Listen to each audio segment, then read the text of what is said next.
Guys, तो आज हम पढ़ने वाले लाइट चैप्टर का लेक्चर नंबर 4। और आज हम पढ़ेंगे image formation by concave mirror. तो हम लेक्चर शुरू करें उससे पहले मैं आपको एक बात बता दूं कि अगर आप ये वीडियो यूट्यूब पर देख रहे हैं तो मेरे चैनल को सब्सक्राइब करें, और अगर आप ये वीडियो फेसबुक पे देख रहे हैं तो मेरे पेज को लाइक करें। So let's get started. तो हमेशा याद रखना बच्चों, इमेज फॉर्मेशन के लिए हमें चाहिए एक रे डायग्राम। हमेशा हमें चाहिए एक रे डायग्राम, वो भी ऐसा रे डायग्राम जिसमें मिनिमम मिनिमम टू रेज हो।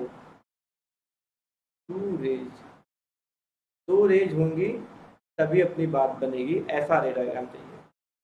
तो अब इस हम पढ़ रहे हैं image formation by concave mirror, और इसका हम पहला केस पढ़ते हैं जब हमारा ऑब्जेक्ट रखा हुआ है इन्फिनाइट, यानी कि बहुत दूर रखा हुआ है, राइट।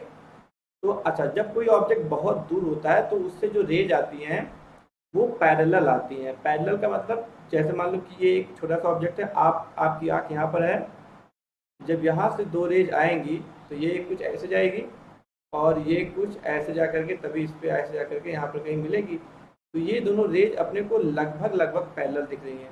तो ऐसा ही कुछ केस होता है जब कोई ऑब्जेक्ट इन्फिनिटी पे होता है तो उससे आने वाली रेज लगभग लगभग पैरेलल होती हैं, और यही प्रिंसिपल मान के हम ये डायग्राम बनाएंगे। तो अभी जो मैंने ये बनाया हुआ है इसको मैं मिटा देता हूँ। तो अभी हमने दो पैरेलल रेज मान ली, एक मान ली ये वाली रे, ठीक। अब इनको हमने प्रिंसिपल एक्सिस के पैरेलल माना है। तो प्रिंसिपल एक्सिस की जो पैरेलल रे जाएगी ऐसे जाएगी और वो कुछ इस तरह से लौटेगी। और दूसरा हमने ये वाली रे को मान लिया, ये भी पैरेलल है। तो ये कुछ, अब पैरेलल रेज रिफ्लेक्शन के बाद में फोकस से पास होती हैं। अगर ये सारी बातें आपको नहीं पता है तो हमारा लेक्चर नंबर 3 देख लें, वहाँ पर मैंने ये सब चीज़ें एक्सप्लेन करी हुई है, ठीक है। तो अच्छा, अब ये दोनों रेज जो रिफ्लेक्टेड रे है वो यहाँ पर फोकस पे आकर के मिलती है, यहाँ पर आकर मिलती है। तो अब ये दोनों रेज जहाँ पे मिलती हैं वहीं पर इमेज फॉर्म होगा। और देख रहे हो कि ये दोनों रेज बिल्कुल एक पॉइंट पे मिल रही है। तो जो इमेज फॉर्म होगा वो बहुत ही छोटा, यानी कि लगभग लगभग पॉइंट इमेज होगा। तो इस केस में देखो कुछ खास बातें क्या क्या है कि पहली बात तो रेज मिल रही है। जब भी रेज मिले, जब रेज मिलेंगी तो हमारा इमेज होगा रियल। तो पहली बात तो अपना इमेज बन गया रियल, रियल इमेज बन गया। दूसरी बात, ये बहुत ही छोटा सा इमेज बनेगा, तो हम बोलेंगे कि image is very very very small, यानी कि इसको हम लोग पॉइंट इमेज भी कह सकते हैं। तो जो इमेज बना वो पॉइंट इमेज बना, राइट। और एक बात और, वो अभी समझ में नहीं आएगी कि इमेज हमारा इन्वर्टेड भी होगा, इन्वर्टेड इमेज फॉर्म होगा। और एक खास बात जो हमें देख के समझ में आ रही है कि इमेज की लोकेशन क्या है, फोकस।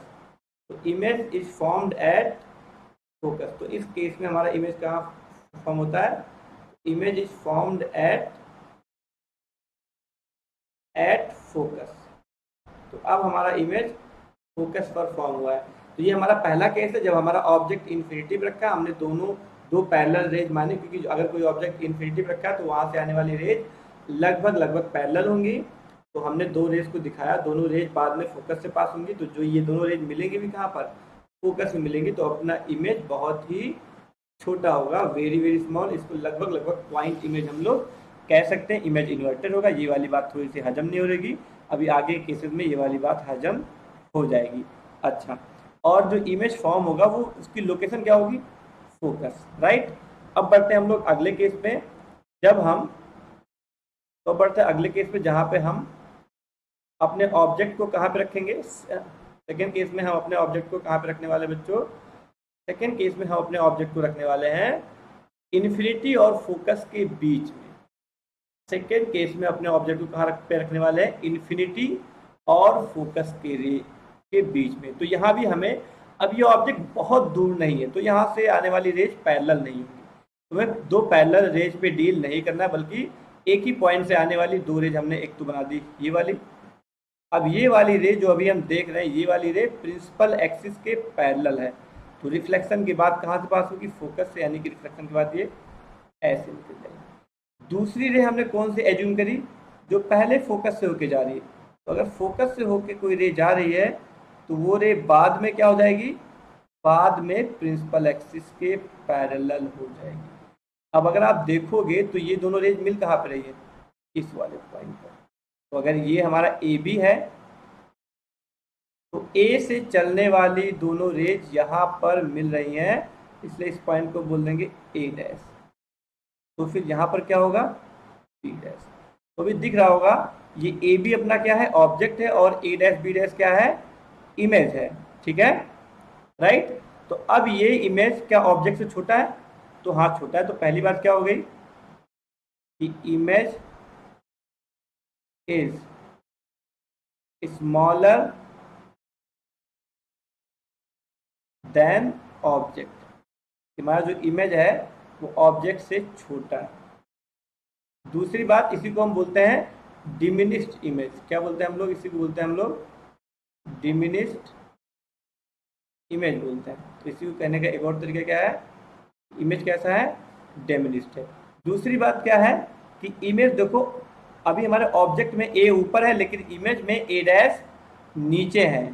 तो यहाँ से क्या समझ कि जो इमेज है वो अपनी इमेज इन्वर्टेड है, इमेज इज इन्वर्टेड। ये होता है अपना दूसरा पॉइंट, यहाँ भी कोई दिक्कत नहीं होगी।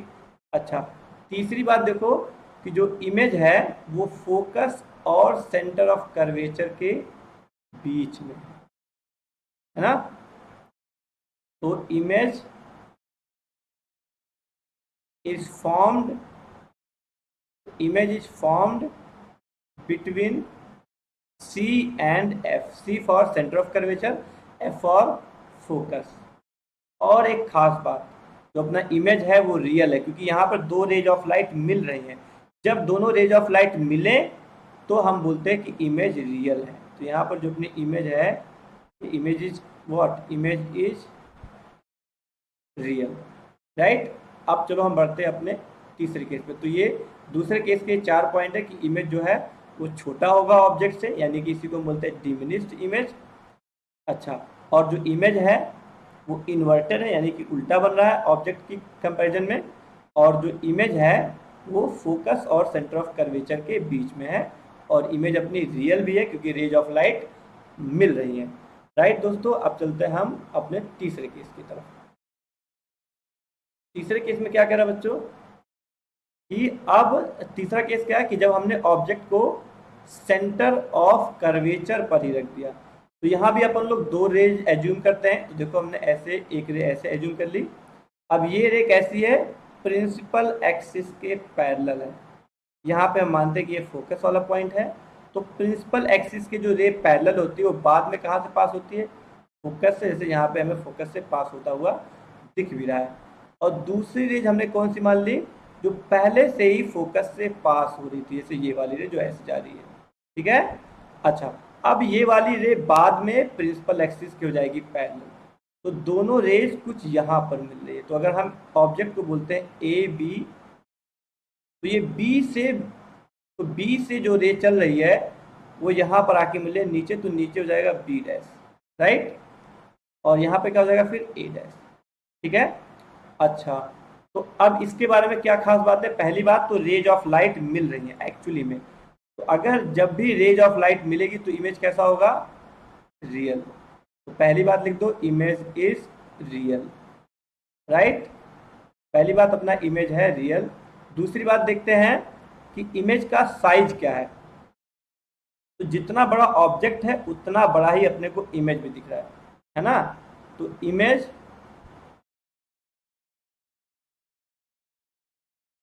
Size is same as of object size. जैसा ऑब्जेक्ट का साइज है वैसा ही अपने को इमेज का साइज भी दिख रहा है। तीसरी बात क्या देखते हैं, तीसरी बात क्या है यहाँ पर कि जो अपना इमेज की लोकेशन क्या है। तो इमेज की लोकेशन देखो सेंटर ऑफ मास से ही फॉर्म हो रहा है। सेंटर ऑफ मास नहीं, सॉरी, सेंटर ऑफ मास आप 12th में पढ़ोगे। तो इमेज जो है वो सेंटर ऑफ कर्वेचर पर ही फॉर्म हो रहा है। तो इमेज कहाँ फॉर्म हो रहा है, तो image is formed at centre of curvature. तो इमेज कहाँ फॉर्म हो रहा है बच्चों? तो इमेज फॉर्म हो रहा है सेंटर ऑफ कर्वेचर पर। तो सेंटर ऑफ कर्वेचर पर ही अपना इमेज फॉर्म रहा है। और चौथी एक खास बात क्या है कि जो अपना इमेज है हमने रियल कर ली, साइज कर ली, और हमने हाँ एक बात हम नहीं की कि देखो अब ये है ए बी, बी ऊपर है लेकिन यहाँ पर बी डैश कहाँ पर है? नीचे है। तो इमेज कैसी है? Image is inverted. इसी तरह से हमें हर केस में इस तरह की 4 बातें लिखने की, इमेज रियल है, इमेज की साइज के बारे में बात करनी है, इमेज की लोकेशन के बारे में बात करनी है, और इमेज इन्वर्टेड है या नहीं। ठीक है, चलो ये वाली बात हो गई। अब हम बात करते हैं अपने चौथे केस पे।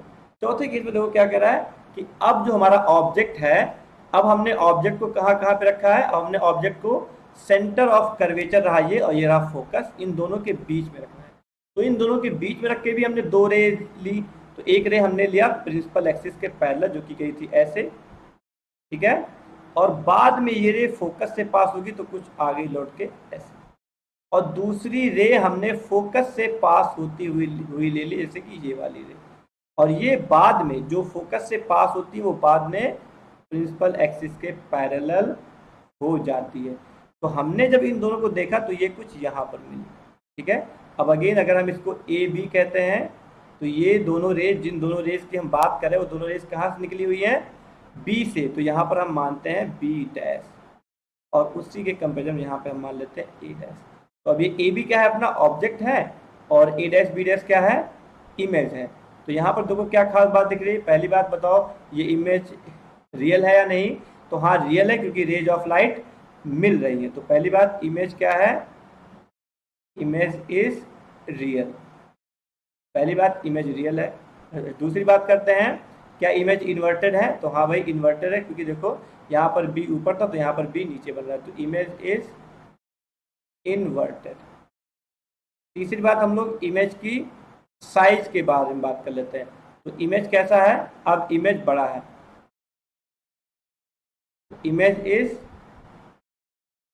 लार्जर देन ऑब्जेक्ट, और इसी को हम लोग बोलते हैं इनलार्ज्ड इमेज इज फॉर्म्ड। इसी को बोलते हैं इनलार्ज्ड इमेज इज फॉर्म्ड, कि हमारा जो इमेज है वो इनलार्ज हो गया है ऑब्जेक्ट से। और चौथी बात हम करते हैं लोकेशन के बारे में। तो ये है सेंटर ऑफ कर्वेचर, इसके इधर क्या होता है? इन्फिनिटी। तो हम बोलेंगे कि image is formed beyond centre of curvature, beyond centre of curvature, या फिर इसी को हम लोग कहते हैं बिटवीन सी एंड इन्फिनिटी। ये सेंटर ऑफ कर्वेचर और इन्फिनिटी के बीच में बना है। अच्छा ठीक है भाई, यहाँ तक की बात समझ में आएगी। अब हम बात करते हैं 5वें केस की। तो 5वें केस में अपने को क्या है केस कि अब हमने ऑब्जेक्ट को फोकस पर ही प्लेस कर दिया। ठीक है, कि अब हमारा ऑब्जेक्ट कहाँ सिचुएटेड है बच्चों? फोकस पर। तो अब यहाँ भी हमें 2 रे चाहिए। तो एक रे हमने ले ली प्रिंसिपल एक्सिस के पैरेलल, ये बाद में कहाँ से पास हुई? फोकस से। दूसरी हमने जो रे ली वो हमने पोल पर इंसिडेंट करवा दी। ठीक है, आप कहीं और भी करवा सकते हो, बट हमने पोल पर की है। तो दूसरी रे हमने पोल पर इंसिडेंट करवा दी, और ये बाद में, जैसे अगर ये एंगल थीटा है तो ये भी थीटा होगा, तो ऐसे करके हमने बनाया। और बाद में हमने देखा कि ये वाली रे, पहली रे और दूसरी रे एक दूसरे के पैरेलल है। तो जैसे हमने फर्स्ट केस में कहा था कि जो इन्फिनिटी पे ऑब्जेक्ट होता है वहां से जो रेज आती है वो पैरेलल होती है। तो हम ये मानेंगे कि ये दोनों पैरेलल रेज कहाँ मिलेंगे? ऐसे आकर के बहुत दूर कहीं इन्फिनिटी में मिलेंगी। तो अगर ये दोनों रेज इन्फिनिटी पे मिलेंगी तो इमेज कहाँ फॉर्म होगा? तो इमेज भी इन्फिनिटी पे फॉर्म होगा। लेकिन हम कह रहे हैं कि दोनों रेज मिलेंगी, तो इसलिए हम बोलेंगे कि इमेज इज रियल। लोकेशन के बारे में बात कर लेते हैं। तो हम बोलेंगे कि image is formed at infinity, की हमने कहा कि बहुत दूर जाके मिलेगी। Image is formed at infinity, तो इमेज इन्फिनिटी बन गया। अच्छा, हमने रियल की बात कर ली, इमेज कहाँ बनेगा, इन्फिनिटी पे बनेगा। और एक बात क्या कि इमेज का साइज क्या होगा, तो इमेज का साइज बहुत, क्योंकि बहुत यहाँ बनेगा तो कैसे ऐसे कुछ बहुत नीचे बढ़ेगा, तो ये देखो हमें बहुत बड़ा इमेज बनेगा, तो हम बोलेंगे कि image is highly enlarge, image is highly in large, तो इमेज बहुत ही ज़्यादा बड़ा बनेगा। तो रियल हो गया, इन्फिनिटी बन गया, और हाईली इनलार्ज हो गया। इन्वर्टेड, हाँ इन्वर्टेड भी, क्योंकि जहाँ भी ये जो हम अगर हम इसको मानते हैं ए बी, तो बी से चलने वाली रे ही मिलेगी, तो वो हमारी यहीं कहीं नीचे ही होगी। अगर ये दोनों रे कहीं मिलती भी है तो ये बी नीचे होगा। अभी वहाँ पर इसमें क्या है, बी, इसमें बी ऊपर है, तो अगर इमेज बनता है तो वो कैसा होगा, इन्वर्टेड। तो इमेज कैसा बनेगा, इमेज इज इन्वर्टेड, तो इन्वर्टेड इमेज अपने को फॉर्म होती हुई दिखेंगी। अच्छा ठीक है, अब अगले और लास्ट केस की बात कर लेते हैं। अब इसमें हम क्या कह रहे हैं कि जो हमारा ऑब्जेक्ट है वो फोकस और पोल के बीच में रखा हुआ है, जैसे कि ये है फोकस और यहाँ पर है पोल। तो यहाँ से भी हमने दो रे बनाई, जैसे एक हमने बना दी ये वाली। अब ये वाली रे बाद में कैसे पास होगी, क्योंकि अब इस रे को हमने पैरेलल दिखाया हुआ है, पैरेलल टू प्रिंसिपल एक्सिस दिखाया हुआ है, तो ये रे बाद में फोकस से पास होगी, यानी कि कुछ ऐसी जाएंगी। और दूसरी रे को हमने पोल पर इंसिडेंट करवा दिया, तो ये रे कुछ ऐसी जा रही है। और आप ध्यान से देखोगे तो ये दोनों रे एक दूसरे से दूर होती हुई जा रही है, तो ये कभी मिलेंगी ही नहीं, दे विल नेवर मीट। लेकिन अगर हम इनके बैक एंड को एक्सटेंड करें, तो ऐसे एक्सटेंड करेंगे तो हमें लग रहा है कि यहाँ से, तो अपने को लगेगा कि ये वाली जो रेज हैं, ये दोनों, ये इसको मानते हैं एक, इसको मानते हैं दो, तो ये 1 और 2 जो रेज हैं वो यहाँ से हो करके आ रही हैं। ऐसा लग रहा है कि यहाँ से आती हुई अपीयर हो रही है। अगर कोई यहाँ पर देखेगा आंख लगा करके अपनी, तो इस इंसान को क्या लगेगा कि ये दोनों रेज यहाँ पर आ रही हैं। तो अगर ये ए बी है, तो अगर ये दोनों रेज बी वाली हैं, तो इसको, इस इंसान को, ये जो आंख है इसको, ये बी का इमेज यहाँ पर दिखेगा, तो यहाँ पर बन जाएगा बी डैश और यहाँ पर बन जाएगा ए डैश।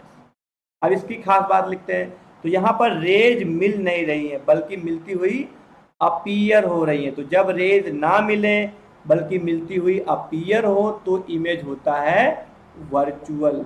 ठीक है, तो यहाँ पर कैसा इमेज बन रहा है बच्चों, तो यहाँ पर इमेज इज वर्चुअल, तो यहाँ पर वर्चुअल इमेज बनेगा।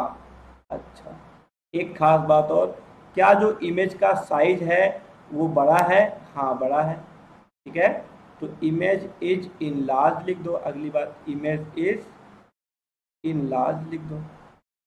अच्छा, लोकेशन क्या है तो अपने को नहीं पता, लेकिन अदर साइड है, मिरर के ऑब्जेक्ट के दूसरे साइड पे। ठीक है, लोकेशन क्या है, eight other side of the mirror. ठीक है, अब यहाँ पर अच्छा इन्वर्टेड है, नहीं इन्वर्टेड नहीं, लेकिन यहाँ पे हम बोलते हैं कि इमेज इरेक्ट है। इरेक्ट का मतलब अभी आपको नहीं समझ में आएगा, बट अगर आप कोई चीज़, कोई लेटर लिख के और प्लेन मिरर के सामने जाओ तो वो हमें वैसा नहीं, कुछ अजीब सा दिखता है, उसी को हम बोलते हैं इरेक्शन। यहाँ पे हम बोलेंगे कि इमेज इज इरेक्ट। ठीक है, तो ये चार बातें अपने को समझ में आती हैं इससे। अब इन सब बातों को याद रखना। नेक्स्ट लेक्चर में हम पढ़ेंगे image formation by convex mirror. आज हमने पढ़ा image formation by concave mirror. अगर आपको ये वीडियो पसंद आया हो तो इस वीडियो को लाइक करें, सब्सक्राइब करें और अपने दोस्तों के साथ शेयर करें। तब तक के लिए बाय बाय, हम मिलते हैं नेक्स्ट वीडियो में।